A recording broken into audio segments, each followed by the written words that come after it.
दोस्तों नमस्कार। मोदी सरकार की धड़कनें बढ़ी हुई हैं कि राहुल गांधी ने अगर किसी बड़ी अदालत में अपील नहीं की तब क्या होगा। धड़कनें इस रूप में बढ़ी हुई है कि अगर राहुल गांधी मानहानि के मुकदमे के तहत और फैसला आने के बाद अब जेल चले गए तो क्या होगा। सभी को पता है कि मानहानि के मामले में जेल किसी को होती नहीं है, लेकिन राहुल गांधी को जेल हुई है। तो क्या जिस स्क्रिप्ट को मोदी सरकार ने लिखा या मोदी शाह ने लिखा, वो स्क्रिप्ट इस बीच में डगमगाने लगी है? क्योंकि जिस तरीके से विपक्ष एक के बाद एक एकजुट होता चला जा रहा है, एक के बाद एक राजनीतिक दल विपक्ष के साथ खड़े होते चले जा रहे हैं, उसमें पहला संकेत सरकार के लिए सबसे मुश्किल भरा यह है कि अगर राहुल गांधी या कांग्रेस की तरफ से कोई अपील अगर कोर्ट में नहीं की गई तो जो स्क्रिप्ट निर्धारित थी उससे हटकर अब राजनीति और रणनीति को कौन साधेगा। क्योंकि राहुल गांधी ने जैसे ही पार्लियामेंट के भीतर देश के प्रधानमंत्री के संबंध देश के सबसे बड़े कॉरपोरेट गौतम अडानी से जोड़े और पूछा रिश्ता क्या है, और उसके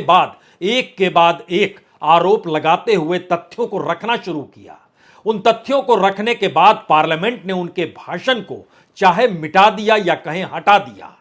लेकिन उसके हफ्ते भर के भीतर ही वह पुराना मामला सूरत की अदालत में खुल गया, क्योंकि गुजरात हाईकोर्ट ने निर्देश दिया। और जब निर्देश दिया तो उसके बाद फैसला सुरक्षित भी रखा गया और मौके की नजाकत और पार्लियामेंट की स्थिति को देखते हुए झटके में फैसला भी आ गया। और फैसला देने के तुरंत बाद यह मानकर चला जा रहा था कि जमानत के लिए अपील होगी। जमानत के लिए अपील हुई और 30 दिनों की जमानत भी दे दी गई, लेकिन दिल्ली की पार्लियामेंट इस बात का इंतजार नहीं कर रही थी कि जमानत के वक्त और उस दौर में वह कहां क्या अपील करेंगे। यहां तो सरकार को मैसेज देना था, तो मैसेज उन्होंने खुले तौर पर दे दिया कि 2 बरस की सजा और सजा के मार्फत अब जो है उनकी संसद सदस्यता रद्द। लेकिन ध्यान दीजिए, उसी 24 घंटे के भीतर एक झटके में मानहानि का मामला धीरे धीरे ओबीसी के दायरे में जाकर खड़ा करने की कोशिश भी शुरू हो गई। सब कुछ अगर राजनीतिक तौर पर स्क्रिप्टेड रहा, और यह सवाल गुजरात के भीतर से भी कई कांग्रेसियों ने उठाया और जो जानकार राहुल गांधी के करीब के हैं उनकी तरफ से भी एक मैसेज तो यह भी आया कि राहुल गांधी नहीं चाहते थे कि जमानत के लिए भी अपील हो। यानी मानहानि के मामले में अगर उनके खिलाफ फैसला गया है तो वो सजा भुगतने को तैयार हैं, जमानत क्यों ले। लेकिन वहां के जो वकील थे वो जाहिर है आज के वकील नहीं है। 47 वर्षों से सूरत की अदालत में वहां पर वह जिरह कर रहे हैं, किताब भी लिख चुके हैं, फिल्म भी बना चुके हैं।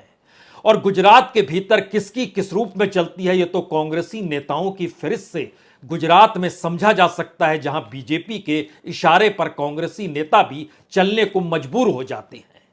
तो क्या राहुल गांधी जमानत भी नहीं चाहते थे और इस बात को वहां पर मौजूद वकीलों की टीम ने नहीं समझा, या वहां पर उस वक्त कोई वरिष्ठ कांग्रेसी नहीं था जो राहुल की बात को समझा पाता। और इस सिलसिले को मौजूदा वक्त में अगर लेके आइएगा तो राजनीति जो बीजेपी सत्ता ने स्क्रिप्ट के हिसाब से तैयार की वो दरअसल अब डगमगाने लगी है। डगमगा इसलिए रही है क्योंकि विपक्ष एकजुट हो रहा है, डगमगा इसलिए रही है क्योंकि पार्लियामेंट चल नहीं पा रही है, डगमगा इसलिए रही है क्योंकि स्थिति अब काले कपड़े पहनकर विरोध करने तक आकर खड़ी हो गई है, डगमगा इसलिए रही है कि एक के बाद एक पॉलिटिकल पार्टी अब ईडी के खिलाफ भी सुप्रीम कोर्ट का दरवाजा खटखटा रहे हैं, डगमगा इसलिए भी रही है कि